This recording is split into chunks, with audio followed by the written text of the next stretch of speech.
This short joke will make you laugh and think as a swaggering parrot hosts a tiny life hack show for busy students. The parrot quizzes a stressed student about time and fitness, then pivots with goofy dance moves that somehow teach practical habit building.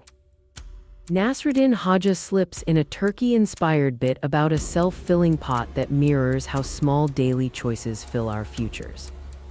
The parrot then reframes Hodja humor into a modern lesson showing that tiny routines compound into real momentum.